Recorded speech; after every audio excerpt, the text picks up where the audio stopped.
Assalamualaikum warahmatullahi wabarakatuh. Nama saya Munjiah dengan NIM 4 digit terakhir 0065. Saya akan menjawab 4 soal analisis real yang dimana soalnya itu ada nomor 4, nomor 3, nomor 4, dan nomor 1. Soal yang selanjutnya itu buktikan dengan induksi bahwa 7 pangkat N dikurang 1 habis dibagi 6 untuk setiap N anggota bilangan asli. Pertama, kita buktikan menggunakan langkah basis induksi. Untuk N sama dengan 1. Kita ganti N-nya dengan 1.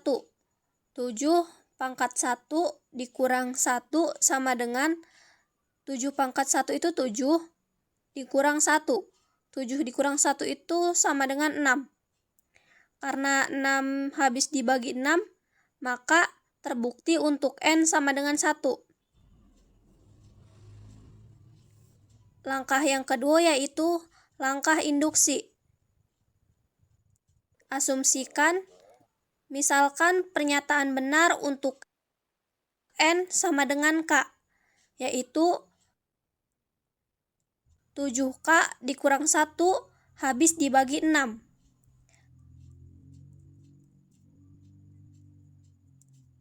Artinya, 7 pangkat K dikurang 1 sama dengan 6M untuk suatu bilangan bulat M. Atau bisa dituliskan sebagai 7 pangkat K sama dengan 6M ditambah 1. Tujuannya itu kita akan membuktikan bahwa pernyataan benar untuk N sama dengan K ditambah 1, yaitu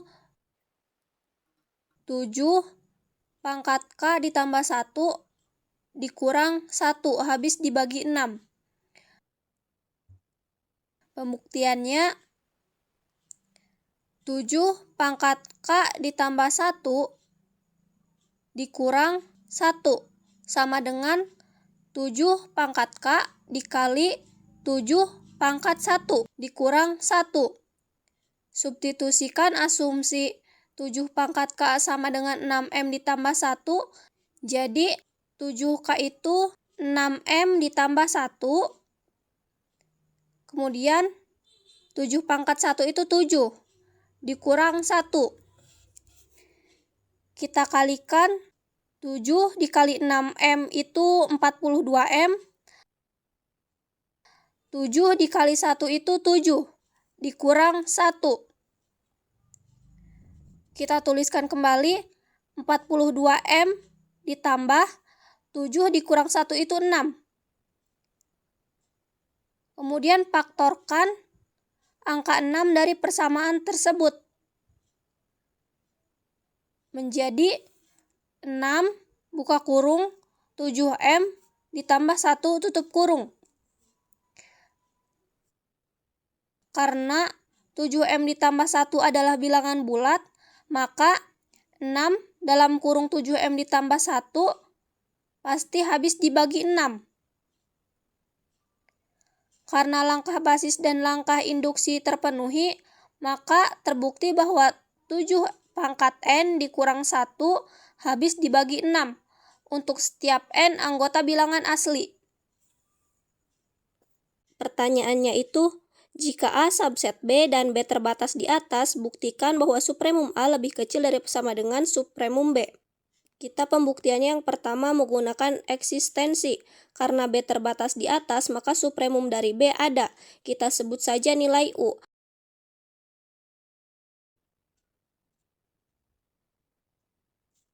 Karena A bagian dari B, maka A juga pasti terbatas di atas. Jadi supremum dari A juga ada.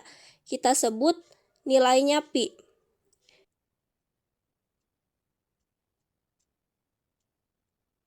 Yang kedua menggunakan definisi karena U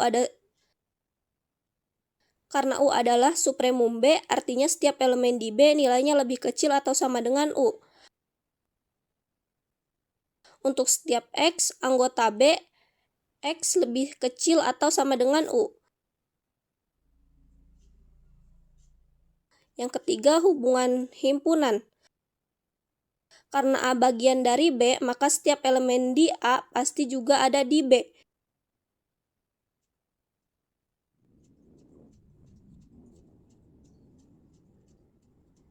Jadi, setiap elemen di A nilainya juga lebih kecil atau sama dengan U. Artinya, U juga merupakan batas atas atau himpunan A. Yang keempat, ada sifat supremum.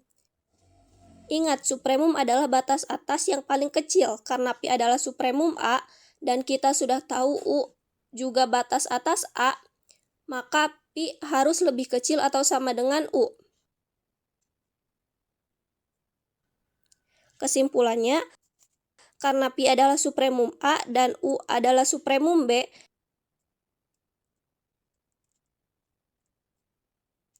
maka terbukti bahwa supremum A lebih kecil atau sama dengan supremum B.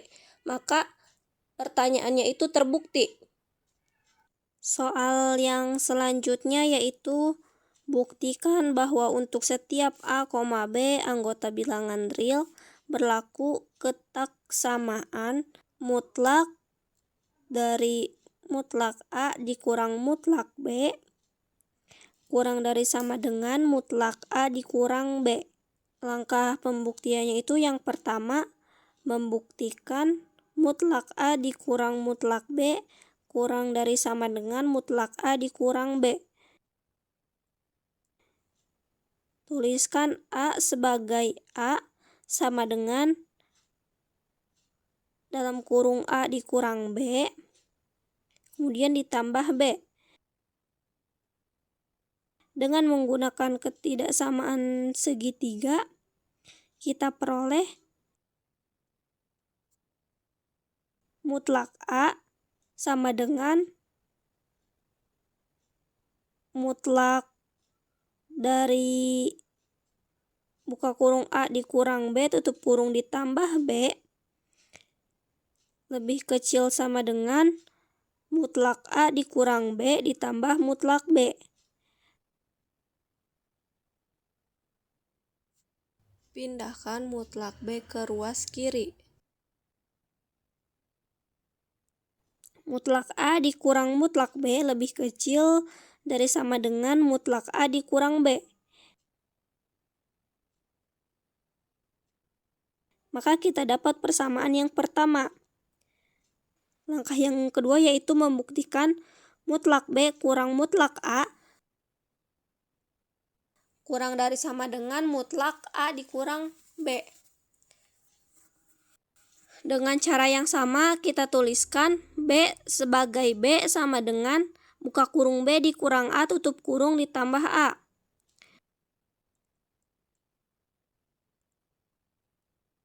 Maka mutlak B sama dengan mutlak buka kurung B dikurang A tutup kurung ditambah A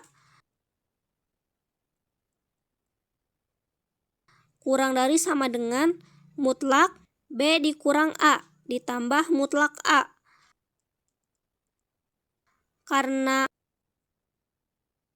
mutlak B dikurang A sama dengan mutlak min A dikurang B sama dengan mutlak A dikurang B, maka mutlak B kurang dari sama dengan mutlak A dikurang B ditambah mutlak A. Pindahkan mutlak A ke ruas kiri. Maka hasilnya mutlak B dikurang mutlak A lebih kecil dari sama dengan mutlak A dikurang B. Kemudian kalikan kedua ruas dengan min 1. Ingat tanda ketidaksamaan terbalik. Maka hasilnya min buka kurung mutlak B dikurang mutlak A tutup kurung lebih besar dari sama dengan min mutlak A dikurang B.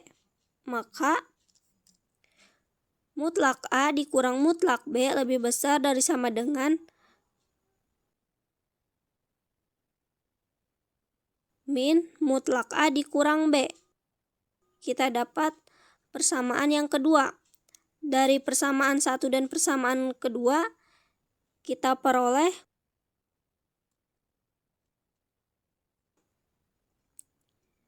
min mutlak A dikurang B lebih kecil dari sama dengan mutlak A dikurang mutlak B. Lebih kecil dari sama dengan mutlak A dikurang B. Berdasarkan sifat nilai mutlak, jika X lebih besar dari sama dengan min C dan lebih kecil dari sama dengan C, maka mutlak X kurang dari sama dengan C. Dalam kasus ini, mutlak X sama dengan mutlak A dikurang mutlak B. Dan C sama dengan mutlak A dikurang B. Oleh karena itu, kita peroleh mutlak dari mutlak A dikurang mutlak B kurang dari sama dengan mutlak A dikurang B. Maka pertanyaannya terbukti. Jika A dan B adalah himpunan, maka buktikan hukum De Morgan bahwa komplement dari A irisan B sama dengan A komplement gabung B komplement. Pertama itu kita membuktikan X anggota dari komplement A irisan B. Ambil sembarang X yang ada di komplement irisan A dan B, artinya X tidak ada di irisan A dan B. Maksudnya tidak benar bahwa X ada di A dan X ada di B.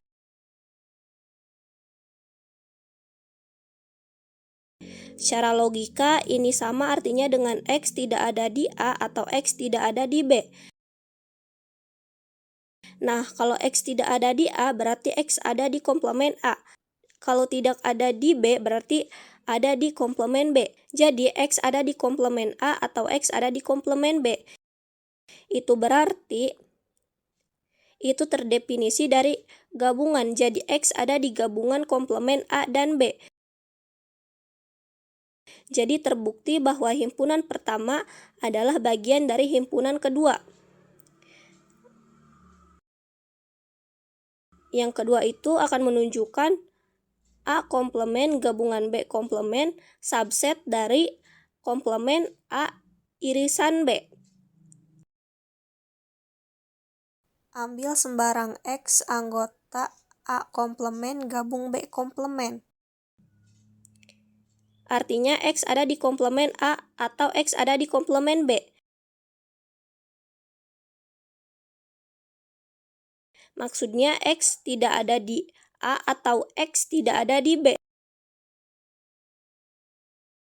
Secara logika, ini sama artinya dengan tidak benar bahwa X ada di A dan X ada di B. Jadi X tidak ada di irisan A dan B. Kalau tidak ada di irisan, berarti X ada di komplement irisan A dan B.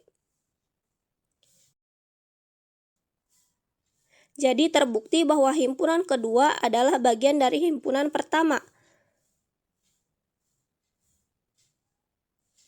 Karena komplement dari A irisan B subset dari A komplement gabung B komplement dan A komplement gabung B komplement subset dari komplement A irisan B, maka A irisan B sama dengan A komplement gabung B komplement, maka terbukti. Mungkin hanya itu yang dapat saya sampaikan, kurang dan lebihnya saya mohon maaf. Wassalamualaikum warahmatullahi wabarakatuh.